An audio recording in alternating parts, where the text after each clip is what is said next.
Students, আজকে তোমাদের সাথে আমি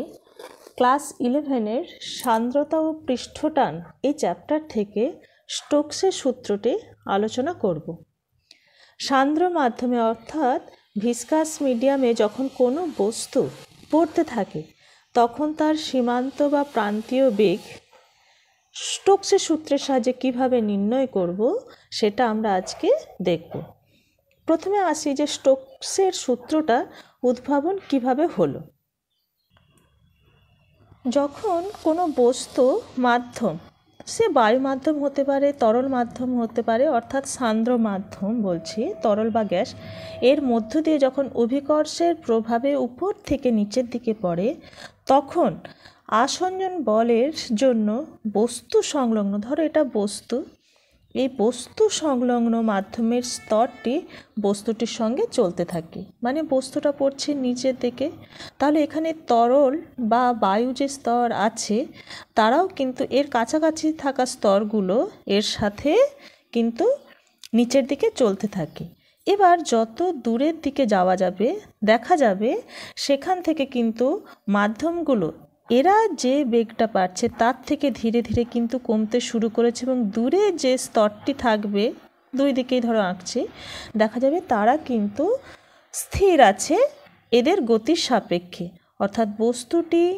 যে গতি নিয়ে অভিকর্ষের দিকে নামছে কাছাকাছি থাকা বায়ু বা তরলের স্তর একই বেগ নিয়ে নামছে, কিন্তু যত দূরের দিকে যাওয়া যাবে বেগ কিন্তু ধীরে ধীরে কমতে থাকবে এবং দেখা যাবে যে প্রায় স্থির থাকছে এই যে মাধ্যম থাকছে তাদের বেগটি। এবার এই যে যখন মাধ্যমের প্রত্যেকটি স্তরের বেগ যখন থাকছে তখন কি হচ্ছে, আপেক্ষিক গতি সৃষ্টি হচ্ছে এই স্তরগুলোর মধ্যে, কিন্তু মাধ্যমটির যে সান্দ্রতা তা কিন্তু কি করবে, এই গতির বিরুদ্ধে বাধা সৃষ্টি করবে। ঠিক আছে, তাহলে বস্তু যেদিকে নামছে মাধ্যমের যে কাছাকাছি মাধ্যমগুলো আছে পরপর তাদের বেগ ধীরে ধীরে কমলেও তারা কিন্তু একইভাবে নিচের দিকে নামতে থাকবে, কিন্তু মাধ্যমটির সান্দ্রতাজনিত বাধা কি করবে, এই গতি যেহেতু নিচের দিকে বাধা দেবে কিন্তু উপরের দিকে, তাহলে কি হবে, বস্তুর বেগ যত বাড়তে থাকবে সান্দ্রতার দরুন বাধাও কিন্তু ধীরে ধীরে বাড়তে থাকবে। ফলে কি হবে, যখন বস্তুটি ত্বরণ লাভ করতে চাইবে সেই ত্বরণ কিন্তু একসময় দেখা যাবে এই সান্দ্রতা বলের সঙ্গে, অর্থাৎ নিম্নমুখী যে ত্বরণ তা একসময় এই সান্দ্রতাজনিত যে বাধা বল,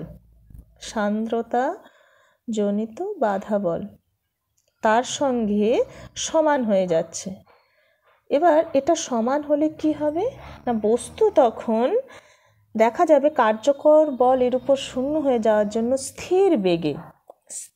বেগে নিচের দিকে নামতে থাকবে, মানে ওর মধ্যে কোনো ত্বরণ থাকবে না। কোন ক্ষেত্রে না, যখন সান্দ্রতাজনিত বাধা বল আর নিচের দিকে নামার জন্য বস্তুটির মধ্যে যে ত্বরণ সৃষ্টিকারী বল উৎপন্ন হয়েছিল, ত্বরণ কিন্তু নয়, ত্বরণ উৎপন্ন করার জন্য যে বল, সেই বল এবং সান্দ্রতাজনিত বাধা বল যখন সমান হয়ে যাবে তখন এই বস্তুটি কিন্তু ত্বরণহীনভাবে স্থির বেগে নিচের দিকে নামবে এবং এই বেগটাকেই বলা হবে কি, আমরা যেটা বলেছি সীমান্ত বা প্রান্তীয় বেগ, বা যেটাকে ইংরেজিতে বলে টার্মিনাল ভেলোসিটি, প্রান্তীয় বেগ বা টার্মিনাল ভেলোসিটি।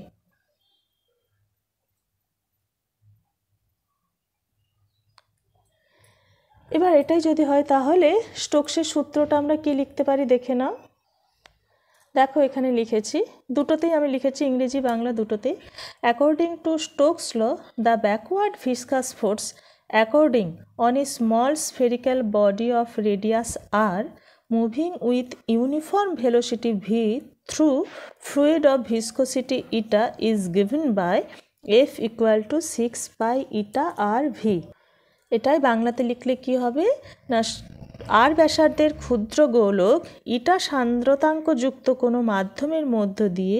ভি প্রান্তীয় বেগে পড়তে থাকলে গোলকের ওপর সান্দ্রতাজনিত বিরুদ্ধ বল হবে এফ সমান 6 by eta R V. Stokes এই সূত্রটি প্রমাণের জন্য কয়েকটি স্বীকার্য বিষয় নেন। প্রথম স্বীকার্য বিষয় কি না, প্রবাহীটি অবশ্যই সমসত্ব হবে, অবশ্যই কিন্তু সমসত্ব হতে হবে। 2 নম্বর কি, যে গোলকটা নেওয়া হয়েছিল সেটা কিন্তু দৃঢ় হবে এবং তার তলটা অবশ্যই মসৃণ হবে। 3 নম্বর পয়েন্ট, মাধ্যমের মধ্য দিয়ে যখন পড়ছে তখন গোলকটি যেন পিছলে না যায়, অবশ্যই যেন পিছলে না যায় গোলকটি। 4 নম্বর, যখন গোলকটি নিচের দিকে পড়ছে তখন এর পাশে যে মাধ্যমটি অর্থাৎ প্রবাহীটি আছে, সে তরল বা গ্যাস যাই হোক না কেন, তার গতি কিন্তু ধারারেখ হবে, অবশ্যই ধারারেখ হতে হবে গতিটি। এই কয়েকটি বিষয় স্টোকস ধরে নিয়েছিলেন এবং তার সাথে তিনি এই 4টে পয়েন্ট ধরে নেওয়ার পরে সূত্রটি আমাদের সামনে উপস্থাপন করেন, যেটা আমরা জানি স্টোকসের সূত্র হিসেবে এফ সমান 6 বাই ইটা আর ভি, যে ভি কিনা প্রান্তীয় বেগ বা টার্মিনাল ভেলোসিটি হিসেবে আমাদের কাছে পরিচিত।